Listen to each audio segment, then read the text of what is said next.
Jayce, good morning. How are you? Morning, Bob. How are you doing this morning? I'm doing well. I'm happy to be seeing baseball again, as I'm sure you are. Can you bring us back to Friday and kind of walk us through the chain of events, the timeline, and how all that kind of evolved? Sure.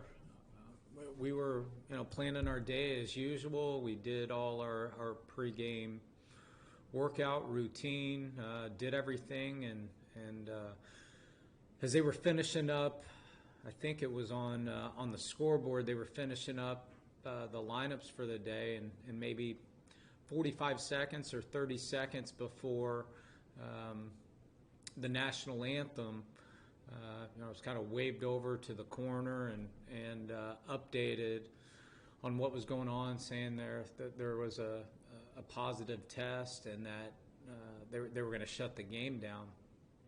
And so as we heard the news, I think the anthem started at that point. And so we obviously waited till the anthem was over and then let everybody know. So it happened kind of quick, but at the end of the day, it's I think you said it earlier. It's nice to be back. It's it's a blessing to be back, and thank goodness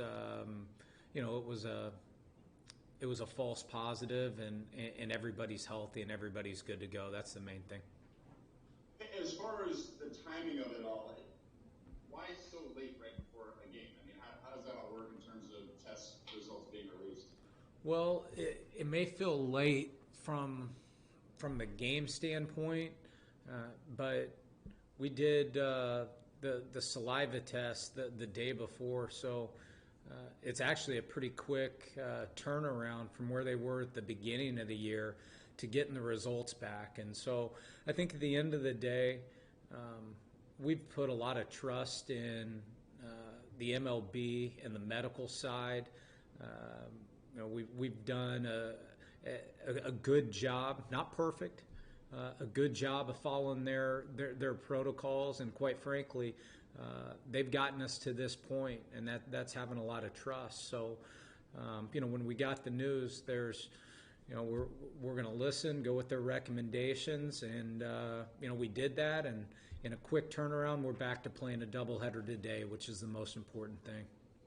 Is this a best case scenario? Obviously, the player's healthy, everybody's healthy. That's the primary thing. But also, as far as the scheduling, you guys get a doubleheader today, but it could have been a lot of ramifications in terms of maybe the Dodgers series and doubleheaders down the stretch. So, as good as it could have been an outcome in this situation. Yeah, I think so.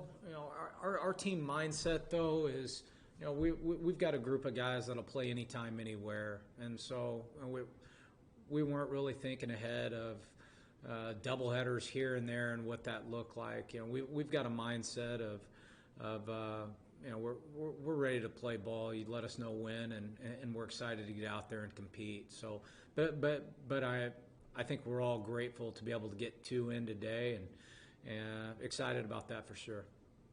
Right before the Friday game, also, Nastrom was put on the IL. What can you tell us about that situation?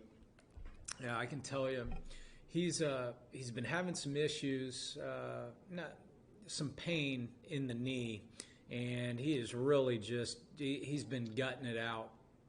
I wanted to say, I can't remember if it was in L.A., I think it was, he went to cover the base and jammed it pretty good.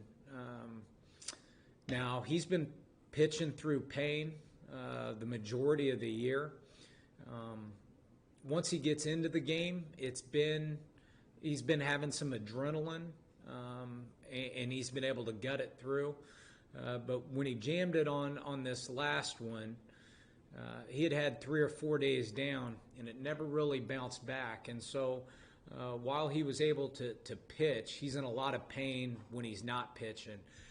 And after those 4 days down, and he hadn't really taken some steps forward, that's when we had to start thinking about the IL. So hopefully some treatment, some work on the knee, and get him taking some steps forward instead of consistently maybe getting a couple steps worse over time. So we're hoping some of that treatment, that work with the medical team, can get him feeling good and strong again. And at this point, the hope obviously is that it's only 10 days, but is that realistic? It all depends on how quickly you see response from the treatment, I guess. Yeah, we'll see response, but we feel good that with some treatment and some rest and some time down, he's been doing some treatment, but he's also been having to prepare for games. He's been pitching in games, so hopefully that combination of a little bit of rest, a lot of treatment, give him a chance to take one or two steps forward instead of gradually getting worse. And then, nobody wants to be living in pain.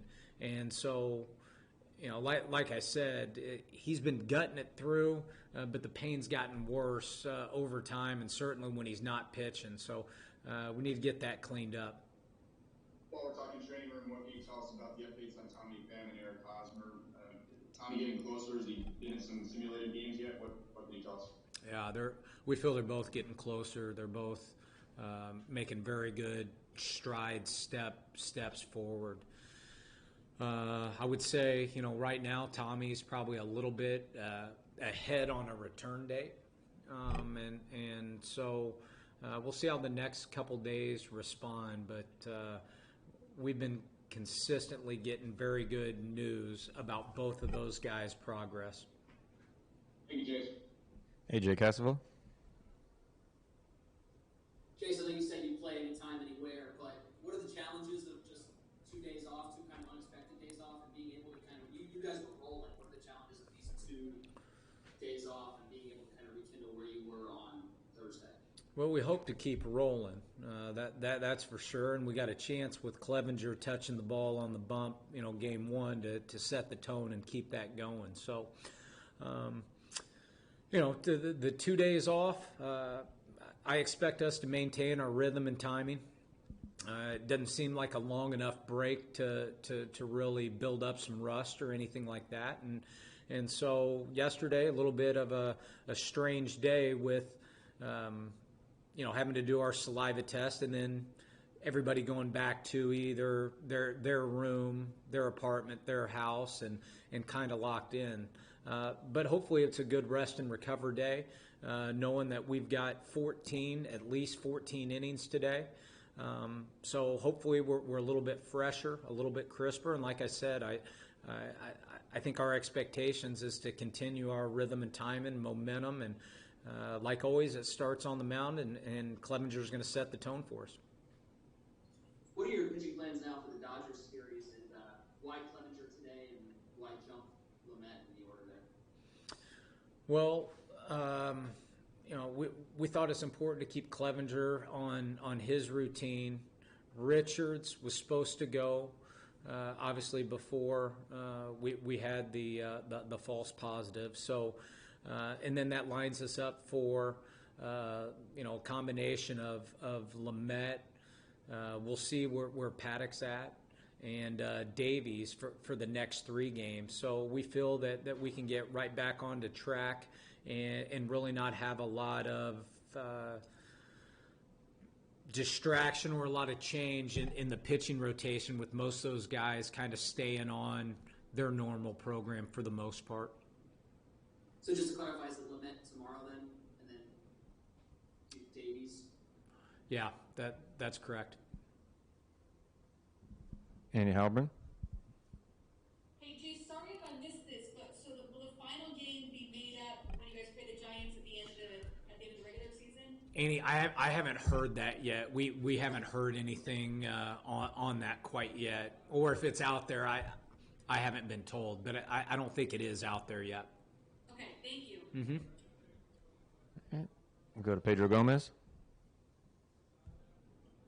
Hey, Jayce, this is not related to the daily stuff this weekend or anything, but if you could answer, what has Tatis's energy meant for this ball club? Well, it's contagious.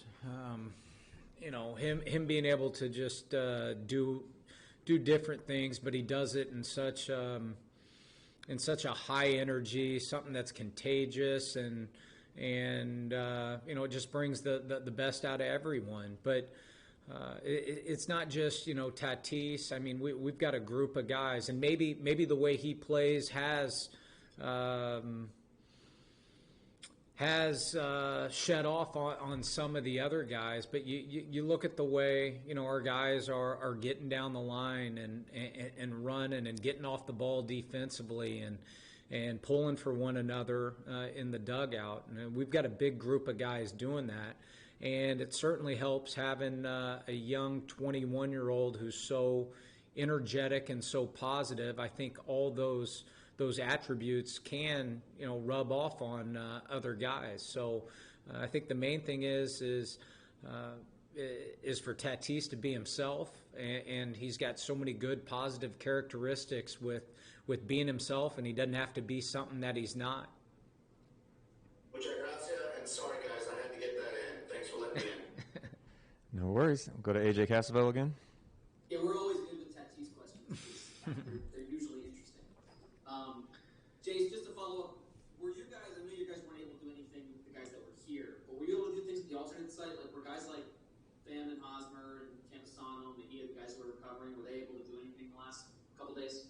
Yeah, a couple guys got over there and were able to do some things. And like I said, I think, Tommy's been probably a little bit further along than some of the other guys on the health front. Now he's been on the IL longer, so his progression and getting closer to games. So he's been able to get over there a little bit and get some work done, yes.